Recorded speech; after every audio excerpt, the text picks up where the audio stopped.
আরে বাঘ খাঁচায় যদি বন্দি করে রাখে 1 বছর না 3 বছর না 1000 বছরও, তবুও বাঘ বিড়াল হয় না, বাঘ বাঘই থাকে। 1000 বছর পর যদি বের হয়, তখনও তার হুঙ্কার শুনলে শিয়ালরা ল্যাজ গুটিয়ে পালাতে বাধ্য থাকে।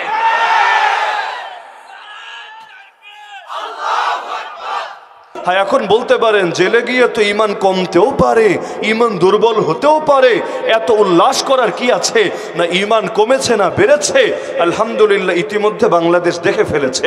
যদি চুপ থাকতেন, যদি সুর নরম করতেন, এতক্ষণে সবাই বলতে শুরু করত, ও বুঝেছি, তলে তলে হাত মিলিয়ে মুচলেখায় সাইন করে গোলামের জীবন কবুল করে তবেই মনে হয় মুক্ত হয়ে এসেছেন। বলতো নাকি বলতো না? শত্রুপক্ষের তো অভাব নাই।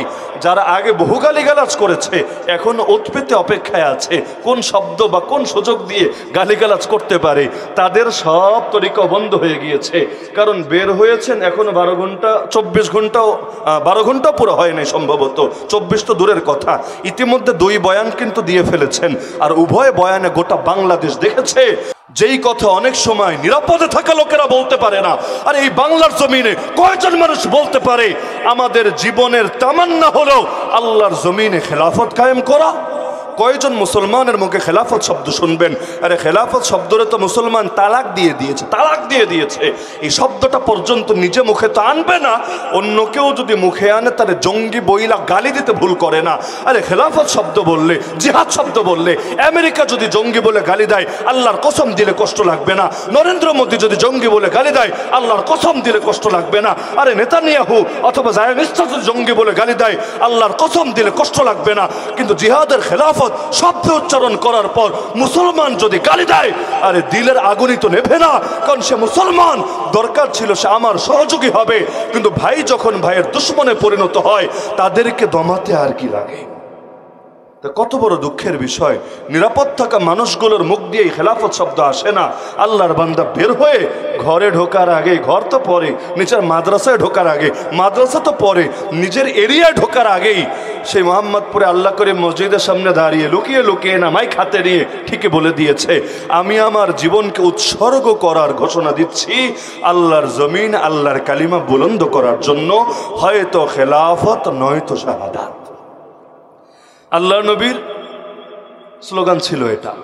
হুবহু ভাষ্য মানে বাংলা শব্দটা এক না, কিন্তু আল্লাহ নবীর কথার খোলাসা এই কথার খোলাসা এক। মক্কায় নবীকে যখন অফার দেওয়া হচ্ছিল, আবু তালেব তোমার ভাতিজারে বোঝাও কি চাই। মেয়ে চাইলে সুন্দরী মেয়ে দেব, সম্পদ চাইলে সম্পদের পাহাড় বানিয়ে দেব, জিনে ধরলে বলুক জিন ছাড়ানোর ব্যবস্থা করব, আর যদি ক্ষমতা চায় তাও বলুক তাকে দারুন নদওয়ার পার্লামেন্টের মেম্বার বানাবো। নাউযুবিল্লাহি মিন যালিক। আল্লাহ নবী স্পষ্ট বললেন, ফাওয়াল্লাহি, আল্লাহর কসম করে বলছি, লাউ ওয়াদাউ শামসা ফি ইয়ামিনি ওয়াল কামারা ফি ইয়াসারি আলা আন আতরুকা হাযাল আমরা মা তারাকতুহু হাত্তা ইউযহিরাহু আল্লাহ আও আহলিকা দুনাহু। আল্লাহর কসম করে বলছি, আমার ডান হাতে যদি আকাশে সূর্য এনে দেয়, বাম হাতে যদি আকাশে চাঁদটাও এনে রাখে, তবুও তো আমি আমার আদর্শ ছাড়ব না, যতদিন না আল্লাহ তার জমিনে হয়তো ইসলামকে করবেন জিন্দা, অথবা ইসলামের জন্য আমি হব মুর্দা। হয়তো ইসলাম হবে জিন্দা, না হলে আমি হব মুর্দা। এ দুটোর কোনোটা হওয়ার আগে আমার মিশন কিছুতেই থামবে না। তো হয়তো ইসলাম হবে জিন্দা, না হলে আমি হব মুর্দা।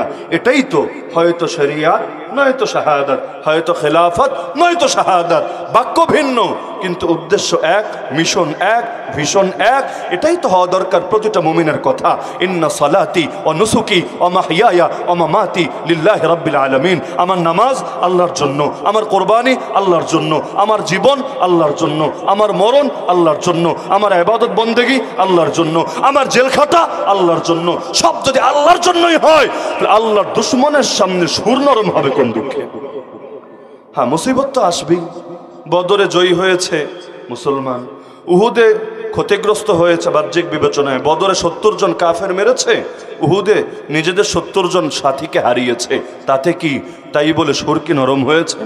তাই বলে বাতিলের সামনে মাথাকে নত করেছে? মুসিবত তো আসবে, কখনো এগিয়ে যাবেন, কখনো পিছিয়ে যাবেন, কখনো ব্যাকফুটে চলে যাবেন, কখনো একেবারে সবার সামনে সম্মুখ সারিতে থাকবেন। এটাই দুনিয়ার বাস্তবতা।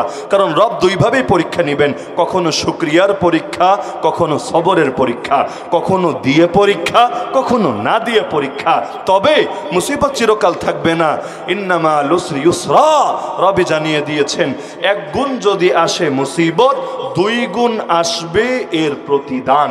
এক গুণ যদি আসে কঠিন পরিস্থিতি, 2 গুণ আসবে সহজ পরিস্থিতি।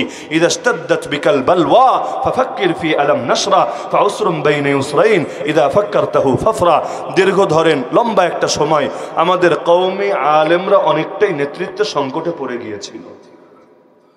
হাফেজ জি হুজুর রহমাতুল্লাহ আলাইহি চলে গিয়েছেন, আর কোনো হাফেজ জি আসবে না। শামসুল হক ফরিদপুরে রহমাতুল্লাহ আলাইহি চলে গেছেন, নতুন করে শামসুল হক ফরিদপুরে আসবে না। শাইখুল হাদিস সাহেব চলে গেছেন, কবর বিদীর্ণ করে শাইখুল হাদিস আর বেরিয়ে আসবেন না। মুফতি আমিনী চলে গিয়েছেন, যতই আফসোস করেন মুফতি আমিনীকে আর সামনে দেখতে পারবেন না। খতিব ওবায়দুল হক চলে গিয়েছেন, যতই আফসোস করেন আর ফিরে পাবেন না। নূর হোসেন কাসেমি চলে গেছেন, যতই চোখের পানি ঝরান দ্বিতীয়বার তার দেখাই জমিনে পাবেন না। আরে আহমদ শফি জুনায়েদ বাবুনগর রাহিমাহুল্লাহ চলে গিয়েছেন, যতই তাদের স্মৃতিচারণ করেন, যতই নস্টালজিক হয়ে যান, কিন্তু লাভ নাই, তাদেরকে আর সামনে খুঁজে পাবেন না। কিন্তু তাদের অবর্তমানে যারা উম্মার হাল ধরার মতো ছিল, আরে যারা জামানার হাফিজের ভূমিকা পালন করতে পারত, জামানার ফরিদপুরের ভূমিকা পালন করতে পারত, জামানার আহমদ শফি, জামানার বাবুনগরী, জামানার নূর হোসেন কাসেমি, জামানার খতিব ওবায়দুল হক, জামানার শাইখুল হাদিসের ভূমিকা পালন করতে পারত। দীর্ঘদিন যখন তারাও ছিল কারাগারে বন্দী, অনেকেই হতাশায় পড়ে গিয়েছিল, অন্যরা টিটকারি মারতে শুরু করে দিয়েছিল। তারা ভেবেছিল এই বুঝি লয় হয়ে গিয়েছে, এই বুঝি ক্ষয় হয়ে গিয়েছে, এই বুঝি নাশ কপালে নেমে এসেছে। তারা জানে না ইসলাম জিন্দা হোতা হ্যায় হর কারবালা কে বাদ। আর ইতিহাস দেখলে অনেক কিছুই তো মনে হয় পতন আর পতন আর পতন। সৈয়দনা হুসেন কাফেলা নিয়ে বের হলেন, কারবালার প্রান্তরে তার কাফেলার গতি থেমে গেল। সৈয়দ আহমদ শহীদ কাফেলা নিয়ে বের হলেন, এই মে মাসের 6 তারিখ বালাকোটের প্রান্তরে তার কাফেলার গতি থেমে গেল। আরে সেই অতীত যুগেও দেখেন সুলতান টিপু মেহনত শুরু করলেন, কিন্তু এক পর্যায়ে এসে গাদ্দারের কাফেলা